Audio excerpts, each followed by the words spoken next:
Hello everyone, welcome to Uttam's academy turning points. మరి ఈ వీడియోలో మనం ఈడియమ్స్ అండ్ ఫ్రేజెస్లో భాగంగా టెస్ట్ నెంబర్ 9 చూడబోతున్నాం. చాలా ఇంపార్టెంట్ వన్. ప్రతి ఈడియమ్స్ అండ్ ఫ్రేజ్ కూడా ప్రాక్టీస్ను మీరు నెగ్లెక్ట్ చేయమాకండి, బాగా ప్రాక్టీస్ చేయండి.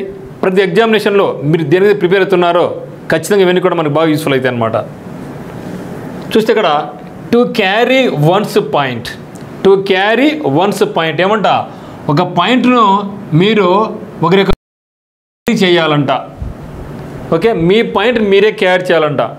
అంటే మీ పాయింట్ మీరు క్యారీ చేయడం అంటే ఏమంటే, మీ యొక్క లక్ష్యం ఏదైతే ఉందో, మీ యొక్క కోరిక ఏమైతే ఉందో, మీ యొక్క గోల్ ఏమైతే ఉందో దాన్ని సాధించడాన్ని ఏమంటామంటే మనం టు క్యారీ వన్స్ పాయింట్ అంటామంటే ఒకరి యొక్క లక్ష్యాన్ని సాధించడం. చూద్దాం మరి. To explain once opinion to others, to exercise authority with crushing force, to have once aim always in mind, to attain the goal aimed at. So మనం ఏమైతే గోల్ అనుకున్నామో ఆ యొక్క గోల్ను అటైన్ అంటే పొందడాన్ని ఏమంటామంటే మనం టు క్యారీ వన్స్ పాయింట్ అని అనడం జరుగుతుంది. No sow the wind and reap the whirlwind. Okay, ఏమంటున్నాడు? Sow the wind and reap the whirlwind. Whirlpool మీరు చూసే ఉంటాం. వర్ల్పూల్ ఏది? Washing machine. బట్టలు వేస్తాం, తిరిగి బట్టలు క్లీన్ చేసి పడేస్తాయి. వర్ల్పూల్ అంటే సుడిగుండం. మళ్ళీ వర్ల్ విండ్ అంటే మీ వర్ల్ అంటే సుడి, విండ్ అంటే గాలి, సుడిగాలి.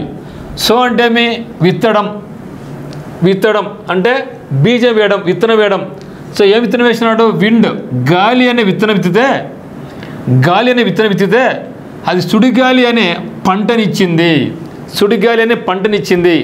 అంటే మనం ఏ విత్తు అయితే నాటుతామో అదే చెట్టు వస్తుందని చెప్తుంటారు పెద్దవాళ్ళు. ఇక్కడ నెగిటివ్ వేలో ఏం చెప్తారంటే, మనం ఒకరికి ఏదైనా చెడ్డ చేస్తే అది తిరిగి మనకి అతి పెద్ద చెడ్డ చేస్తుంది అని చెప్పకోణంలో ఇది మనం ఉపయోగిస్తాం అన్నమాట. So the wind and reap the whirl wind. So అంటే విత్తనం. దేని ఇస్తున్నాడు? గాలి అని విత్తనాన్ని ఇచ్చితే సుడిగాలి అనే పంట వచ్చింది అనే దాంట్లో అంటే ఏ విత్తు నాటితే అదే చెట్టు వచ్చేదాన్ని ఏమంటామంటే మనం so the wind and reap the whirl wind అంటాం. సో అంటే బీజం వేయడం, గింజ వేయడం, విత్తనం. రీప్ అంటే పంట పండించడం, ఫలితం పొందడం. A good done to others does not go unnoticed. Do or say a thing which may bring severe punishment. Prevention is better than cure. See no evil and do no evil. చూడండి మిత్రమా, answer ఏమో do or say a thing which may bring severe punishment. Okay, so మనం ఏదైనా ఒకరికి హాని చేస్తే తిరిగి మనకు అది ఇంకా భయంకరమైన ఆపద కలిగిస్తుంది అని చెప్పడంలో. బెడ్ ఆఫ్ రోజెస్ మనం అంటూ ఉంటాం. Life is not a bed of roses. అంటే లైఫ్ అనేది, జీవితం అనేది పూల పాన్పు కాదు అని చెప్తూ ఉంటాం. అంటే ఈజీ లైఫ్ కాదు. జీవితంలో అనేకమైన ఒడిదుడుకులు ఉంటాయి, కష్ట నష్టాలు ఉంటాయి, లాభ నష్టాలు ఉంటాయి. జీవితమే ఒక ఒడిదుడుకుల మయం అని చెప్తూ ఉంటాం. కాబట్టి బెడ్ ఆఫ్ రోజెస్ అంటే very soft bed. Dull life belong to full of joys. So bed of roses అంటే full of joys. So life is not a bed of roses అంటే life is not full of joys అని అర్థం. Then black and blue మనం చెప్తూ ఉంటాం. Beat black and blue అంటూ ఉంటాం. ఒక ఇంట్లో పిల్లవాడు తప్పు చేస్తే అమ్మ కానీ నాయన కానీ వారిని మెర్సిలెస్గా కనికరం లేకుండా కొడుతూ ఉంటారు సార్లు కానీ. అది తప్పు అనమాట. ఇప్పుడు కూడా మనం చేసుకోకూడదు. ఇక్కడ బీట్ బ్లాక్ అండ్ బ్లూ అంటే అర్థం ఏమంటే క్రూరమైన దాడి చేయడం, క్రూరంగా కొట్టడం, దయ లేకోకుండా, కనికరం లేకుండా కొట్టడం. ఇక్కడ మరి బ్లాక్ అండ్ బ్లూ అంటే ఏమంటే బ్యాడ్లీ బ్రూజ్డ్ అంటే బ్రూజ్ అంటే ఏమంటే గాయం. సో ఏదైనా మన కింద పడినప్పుడు చర్మం దెబ్బ తగిలినప్పుడు అక్కడ గాయం మీద మనకి నల్లగా వస్తుంది. So that is called bruise. Badly bruise అంటే గాయాలు, కమలడం.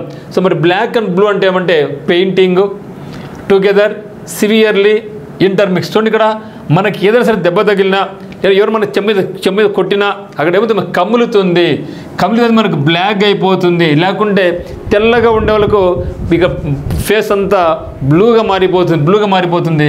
సో ఎందుకు బ్లూగా మారిపోయింది, ఎందుకు బ్లాక్గా మారిందంటే అతను చాలా సివియర్గా కొట్టాడు కాబట్టి బ్లాక్ అండ్ బ్లూ అంటే ఏమంటే సివియర్లీ అని మీనింగ్. బ్లాక్ అండ్ బ్లూ అంటే severely. Then to to strain every nerve. So ప్రతి నర్రాన్ని స్ట్రెయిన్ చేయడం అంటే మనమును అంత కష్టపడి పనిచేయడం అన్నమాట. అంటే ప్రతి నరమును స్ట్రెయిన్ ఇవ్వడము అంటే ప్రతి నరాన్ని స్ట్రెయిన్ ఇవ్వడం అంటే నువ్వు బాగా అలసిపోయినావు, అంతే కదా, బాగా కష్టపడి పని చేస్తే ప్రతి నరానికి పని పెడితే మనం ఏం చేస్తాం, అలసిపోతాం. Okay, to make the greatest possible effect అనమాట. ఓకే, అంటే కష్టపడి పని చేస్తే అలసిపోతాం, కానీ మంచి రిజల్ట్ వస్తుంది, త్వరగా జాబ్ వస్తుంది అనుకుంటున్నాం. యాడ పని చేస్తావులేరా, కష్టపడి పని చేయాలి, కష్టంగా ఉంది, యాడరా అనుకో. సో నువ్వు అది అనుకునేవు అనుకో, నీకు జాబ్ వస్తుంది, ఆ జాబ్ రాదు.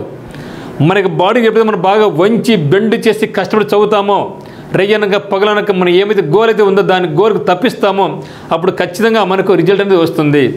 కాబట్టి మనకు సక్సెస్ రావాలంటే మన యొక్క ప్రతి నర్వును కూడా మన స్ట్రెయిన్ ఇవ్వాలి అని అర్థం. To spoil relationship, to get afraid, to try to one's utmost, to take ill. Answer ఏమి? To try one's utmost. మీకు వీలైనంత వరకు మనం ప్రయత్నం చేయడం, దాన్ని అచీవ్ చేయడానికి. To make the greatest possible effort అనమాట. Then under duress. మరి అండర్ డ్యూరెస్ అంటే చూద్దాం. డ్యూరెస్ అంటే ఏమంటే శాసించడం, ఒత్తిడి చేయడం, బలవంతం చేయడం. మనం కొన్ని సినిమాలు చూస్తూ ఉంటాం, విలన్ హీరోను లేదా ఒక పెద్ద ఆయన ఒక డాక్యుమెంట్ ఇచ్చి మర్యాదగా సంతకం పెట్టావా, అది ఇష్టం ఉండదు పెట్టానేసి, కానీ మర్యాదగా బలవంతంగా అతను సంతకం పెట్టిస్తాను అనమాట. ఇక్కడ డ్యూరెస్ అంటే ఏమంటే బలవంతం చేయించడం, డాక్యుమెంట్ ఎక్సెట్రా వాటిలో బలవంతంగా సంతకాలు పెట్టించడము, బలవంతంగా ఇల్లు ఖాళీ చేయడం అటువంటి అనమాట. Under compulsion, willingly, to elicit information, to demand. So see the what is meaning of under duress. ఏం చెప్పినాం? డ్యూరెస్ అంటే బలవంతంగా చేయించడం, లేకుంటే సంతకం పెట్టించడం, శాసించడం, ఒత్తిడి తేవడం, బలవంతం చేయడం అనమాట. కాబట్టి under compulsion. So under duress means under compulsion. Then in the throes of. Thro ఉంటుంది, THRO యూజ్ చేసి, అది త్రో కాదు, ఇక్కడ THRO థ్రోస్. సో థ్రోస్ అంటే ఏమంటే చింత అని అర్థం. థ్రోస్ అంటే ఏమంటే చింతపడ్డం, ఏదో ఒక బాధ. Okay, in the grip of, out of the grip, in the grip of, uncontrolled, in the power of. చూస్తే ఇక్కడ ఇన్ ద థ్రోస్ ఆఫ్ అంటే ఏమంటే in the middle of doing, మధ్యలో in the middle of doing, or dealing with something very different or painful. ఒక పెయిన్ఫుల్గా బాధతో చేయడం. ఇక్కడ చూసారంటే a friend was in the throes of divorce. మనకు ఫ్రెండ్ డైవోర్స్ తీసుకున్నాడు, మరి డైవోర్స్ తీసుకున్నప్పుడు అతను ఆనందంగా ఉంటాడా, చాలా బాధలో ఉన్నాడు అని చెప్పడానికి మనం ఏమంటామంటే ఇన్ ద థ్రోస్ ఆఫ్ అంటాం. అంటే a friend was in the throes of divorce. So విడాకులు తీసుకున్నాడు కాబట్టి అతను ఆ బాధలో ఉన్నాడు అని చెప్పే దాంట్లో మనం దీన్ని ఉపయోగిస్తాం అనమాట. ఓకే, మరి out of the grip, in the grip of, uncontrolled, in the power of. ఇక్కడ చూస్తే ఇన్ ద గ్రిప్ ఆఫ్ అనేది ఒక ఇడియమే. దీని మీనింగ్ ఏమంటే to be experiencing something unpleasant that you have no control over. So కాబట్టి in the throes of అంటే మనకు meaning ఏం? Correct answer in the grip of అని అర్థం. Then to flog a dead horse. So flog అంటే కొరడ. చనిపోయిన గుర్రాన్ని కొరడతో కొడితే ఏమైనా యూజ్ ఉందా మిత్రమా? ఎటువంటి ఉపయోగం లేదు. చనిపోయిన గుర్రాన్ని కొరడాతో కొడితే ఎటువంటి ఉపయోగం రాదు. No fruitful result. అంటే ఎంత కొట్టిన దాన్ని అది లేయదు, పని చెయ్యదు. సో కాబట్టి టు డూ ఇంట్రెస్టింగ్ థింగ్స్ కాదు కదా. To try to take work from a weak horse, గుర్రానితో పని చేయించుకోవడం. To beat a horse that is dead. So గుర్రం చనిపోయింది దాన్ని కొడుతున్నాం, అది దీనికి ఎగ్జాక్ట్ మీనింగ్ మనకు కావాల్సింది that is called true translation. అది మనకు దానికి మీనింగ్ మనకు కావాలా. కాబట్టి to to receive interest in a subject. చూసారా, to receive interest in a subject, నీకు సబ్జెక్ట్ ఇంట్రెస్ట్ పడుతూ ఉంది, which is out of date, కానీ అది ఉనికిలో లేదు. సో ఉనికిలో లేని దాన్ని చదువుతామంటే what is the use? No use కదా. కాబట్టి to revive interest in a subject, ఇది అనుకుంటే ఎంత పాజిటివ్గా ఉందిరా అనుకుంటాం. సబ్జెక్ట్ మీద అతను రివైవ్ ఇంట్రెస్ట్ పెడుతున్నాడు, కానీ which is out of date, కానీ అది ప్రజెంట్ ఉనికిలో లేదు కదా, దాన్ని చదివి మనకి ఏం ప్రయోజనం? అది అనమాట. మనకైతే అవసరం లేదో దాని మీద ఫోకస్ చేసుకుంటే అది మనకి a flag in a dead horse అవుతుందన్నమాట. A flag a dead horse అంటాం. To bait the hook to suit the fish. To bait the hook to suit the fish. Hook అంటే ఏమి? కొక్కికి ఎర్ర వేస్తే చేపను పట్టుకోవచ్చు అని మీనింగ్లో చెప్తాను అనమాట. దీని అర్థం ఏమంటే to bait the hook to suit the fish అంటే అర్థం ఏమంటే ఇతరులు సంతోషించే పద్ధతిలో పనులు చేయడం. ఇంట్లో నాన్న ఉన్నాడు, ఆయన సంతోషపడాలంటే ఆయన ఏమి చెప్తాడో నాన్నగారు అది మనం చేయాలి, అమ్మ ఏం చెప్తే మనం చేయాలి, సార్ ఏం చెప్తే మనం చేయాలి. అంటే ఇతరులు సంతోషించే పద్ధతిలో పనులు చేస్తుందని ఏమంటామంటే మనం to bait the hook to suit the fish అంటాం అనమాట. మరి చూస్తే ఇక్కడ మనకు ఆన్సర్ కరెక్ట్ చూద్దాం. To look at things from other person's point of view, to catch fish by providing suitable food, to do things to pleasure others, to prepare a box, to pack the fish. చూస్తే ఇక్కడ to look at things from other person's point. Okay, ఏమవుతున్నాడు? To look at things from other person's point of view, from other person point of view అనమాట.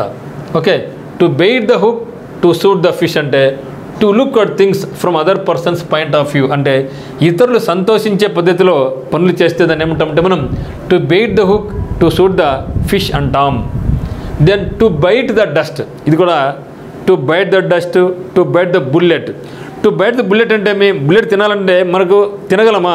భయం వేస్తూ ఉంటుంది, అమ్మ తింటే పేలుతుందేమో అని చచ్చిపోతానేమో అనేసి, అంటే ఇష్టం లేకున్నా కూడా పని చేస్తుందని ఏమంటామంటే బైట్ ద బుల్లెట్ అంటాం. మరి బైట్ ద డస్ట్ అంటే మనకు ఒకరి మీద కోపం ఉంది, ఒకరితో ఫైట్ చేస్తున్నాం అంటాం, రే తన్నినా అనుకో నేల కరుచుకుంటావురా అంటాం.